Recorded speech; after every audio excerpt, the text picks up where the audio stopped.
This guy with a child who's like maybe 9 to 11, she's very, very young. He stands next to me and he says something, but I can't hear. And next thing you know, he's walking away and this child is near me. I'm like, hello, excuse me, you're a child. He goes, oh yeah, she had an accident. I'll be right back. What? So she had time to call the mother, and the mother had time to react and get there before he even left wherever he was. Like, he wasn't even in the car on his way back yet. Wherever he was. He could have been 20 minutes away at this point. I could have done anything. She looks like she's about 9. I could have overpowered her, taken her somewhere, abused her, sold her. I could have done whatever. Why would you leave your child with a stranger? It's always those types of men fighting for custody. Every day, we get more and more evidence spilling in that proves that we are not like good fathers. We're not good parents. We literally abandon our children. I don't mean like, when I say literally, I mean men be literally abandoning their children, but I mean men will literally abandon their children. They'll literally leave their children with a random person. Like, men will literally do this. I've seen these types of stories several times, that a man has like dumped his kid off on like a random person, like a woman who he just met or whatever, like a Tinder date, and he'll be like, he'll leave the baby with the Tinder date and like go in some, like, I've seen plenty of videos like this. But this one right here is by far the craziest story I've ever heard when it comes to this, though. I'm not gonna even lie.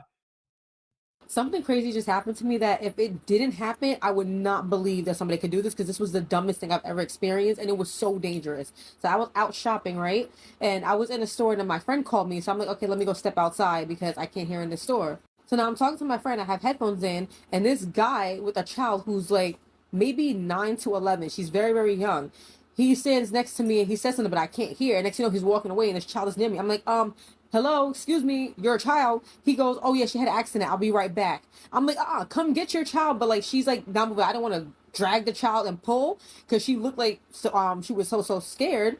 And this guy darts off into his car and then just skedaddles. So I tell my best friend, I gotta call you right back. I'm dealing with something. So this child peed herself, and he was like, I'm gonna go get her a change of clothes. Mind you, where I am, it's a plaza. There are 2, maybe 3 places that he could go get her some clothes. I'm sorry, real quick.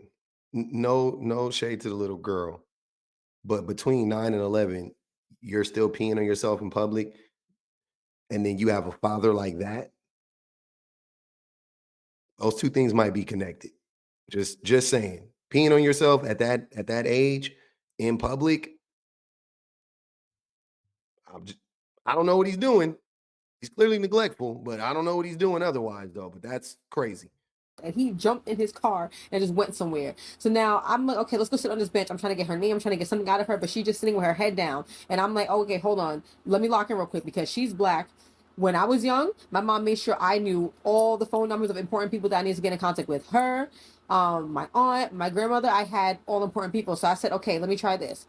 What's your mom's number so I can get your mom on the phone? So she finally tells me, and then I call this number. And in black people fashion, we don't answer the phone if it's an unknown number. So obviously, it just goes straight to voicemail. And I call again. So she goes, hello, who is this? Why are you calling me? And I'm like, listen, I'm so sorry to be bothering you, but some man just dropped off your child with me. I am in front of Rainbow right now. He dropped off your child and said he's coming right back, and just left, and your child peed herself and she's sitting here crying. So she's like, what? And I know that's a lot of information to take in, but yeah, he just left your child with me and darted off somewhere. So I need you to come get her. So she's still on the phone, but I hear her like, give me 1 second. She went to her boss. She's like, I gotta go. I have an emergency.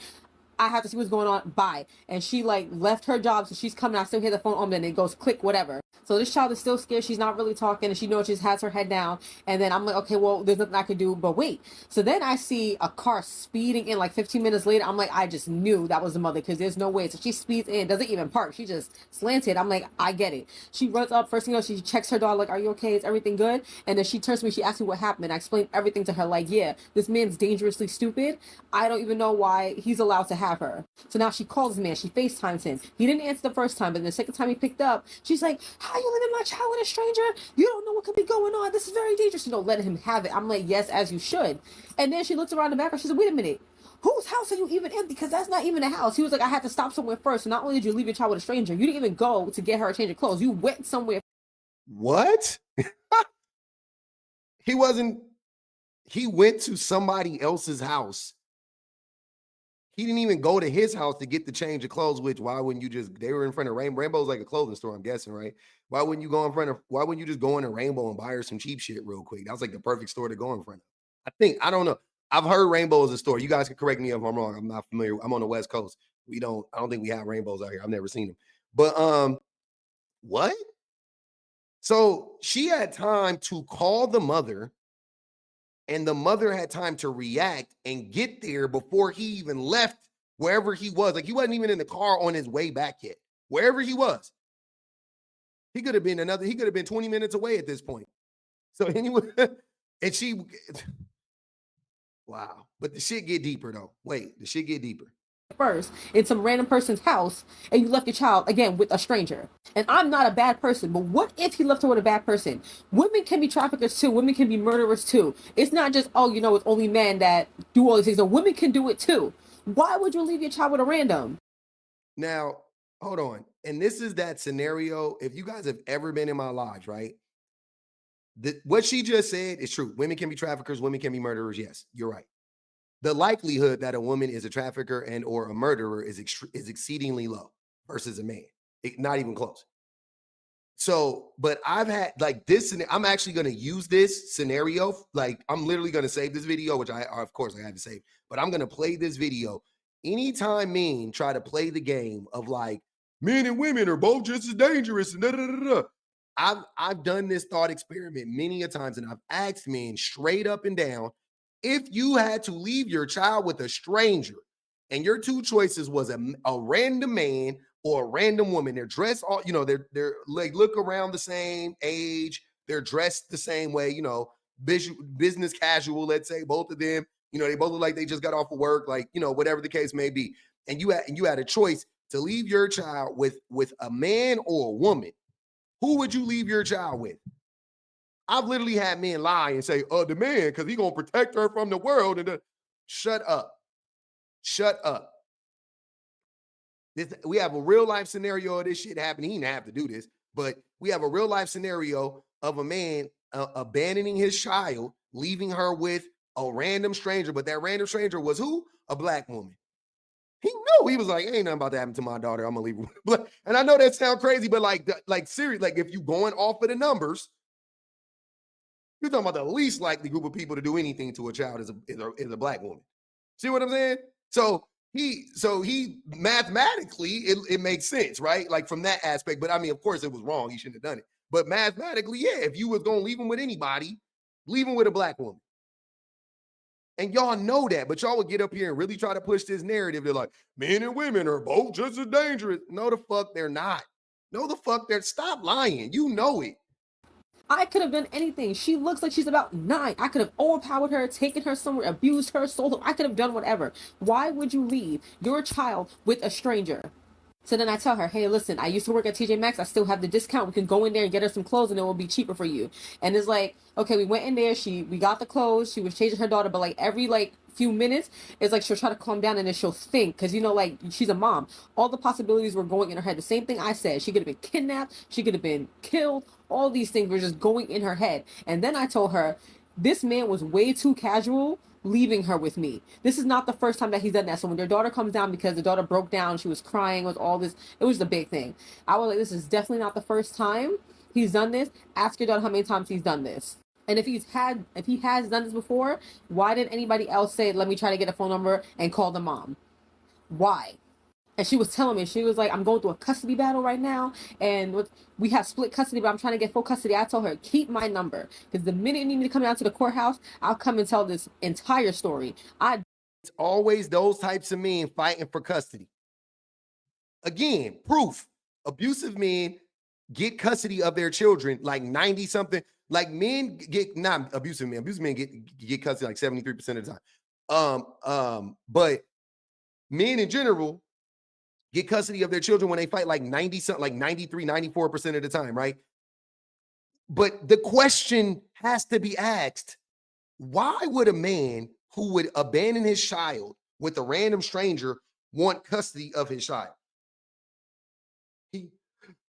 He clearly does not love his child. Clearly doesn't. Clearly couldn't care less about her. So why would he want custody of his child? I'm so confused by that, right?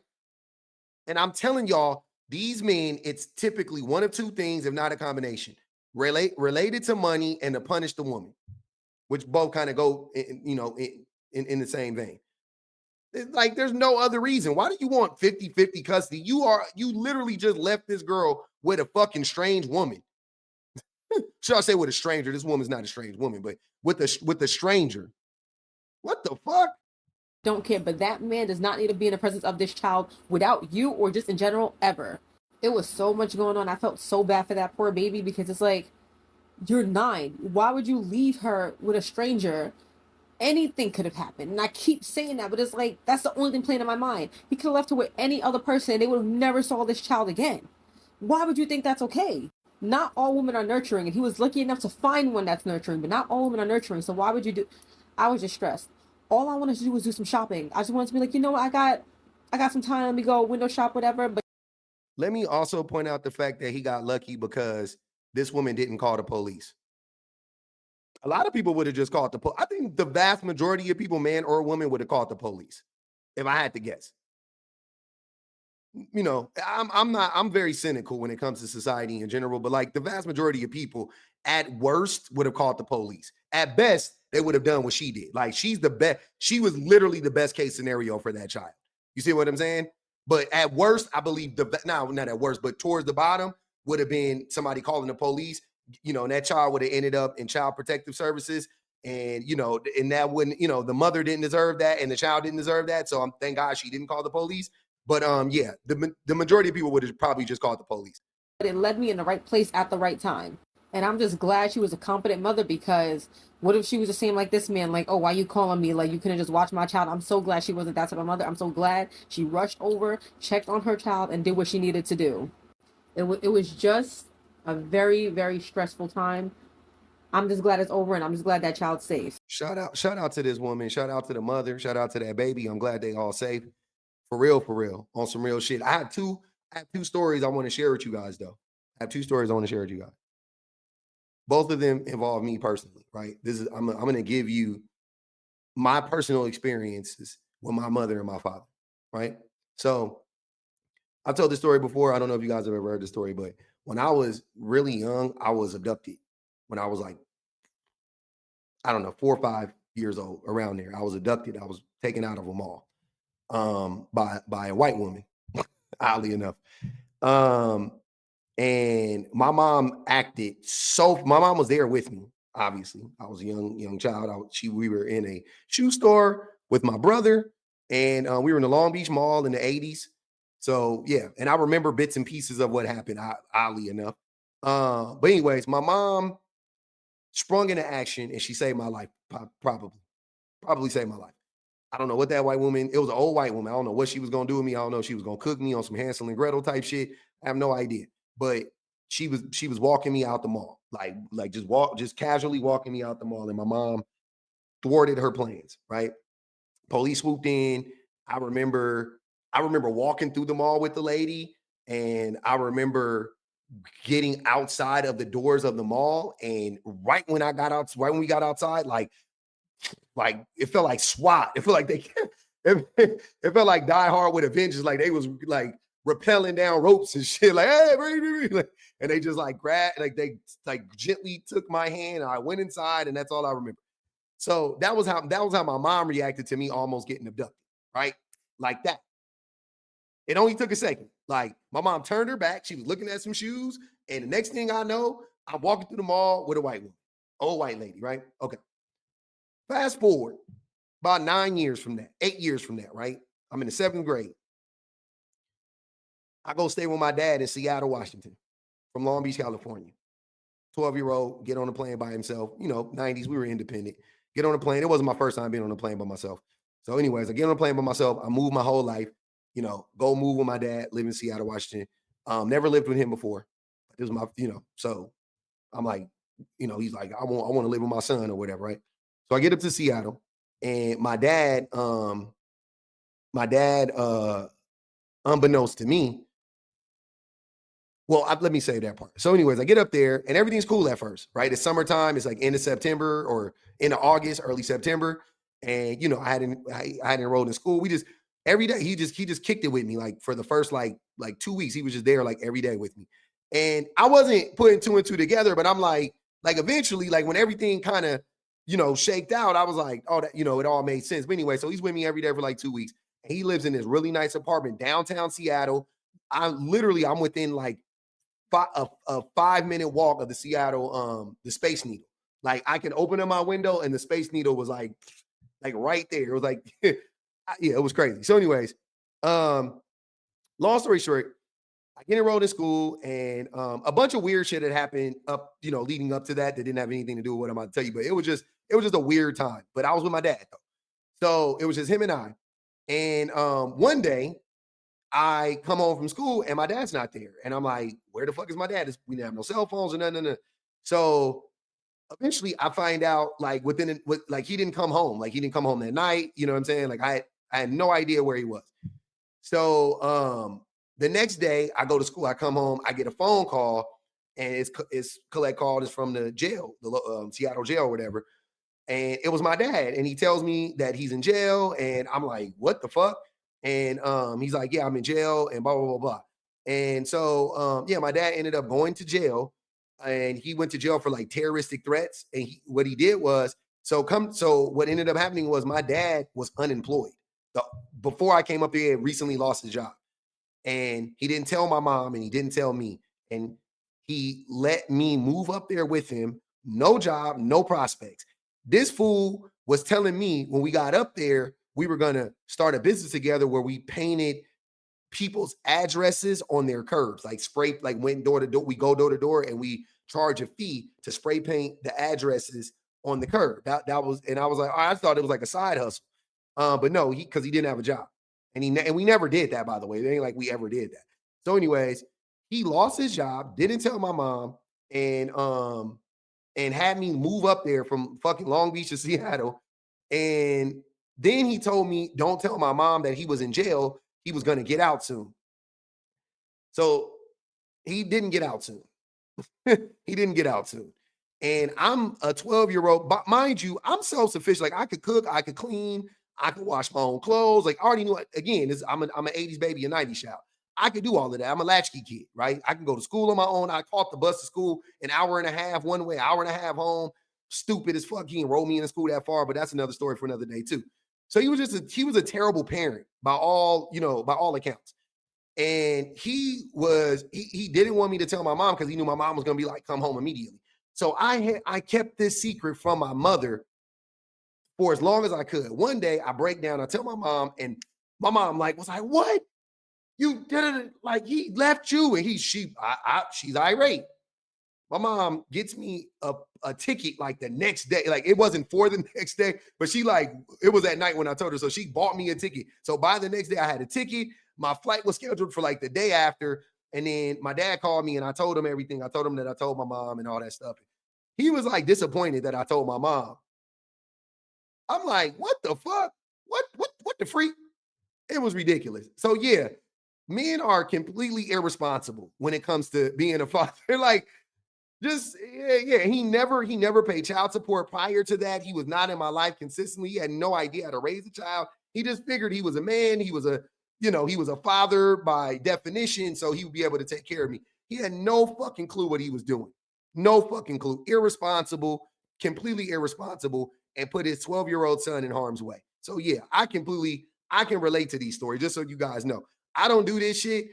A lot of times, I can't relate to this stuff, but most of the time I can. Most of the time I have directly suffered at the hands of men. Like me personally, directly. That's why I always find it odd when men try to gaslight me and act like I'm crazy. And I'm like, I'm not crazy. And then they even and even me telling this story, they're gonna be like, see, it's a personal thing. No. It's not. I'm not doing this because I have some vendetta against men. I can just now openly admit, because before I didn't blame my dad for any of that. I didn't blame men for that. You know what I'm saying? But now I can see what it was. I could see it for what it was, and I could see him for who he is. See what I'm saying? That's the difference.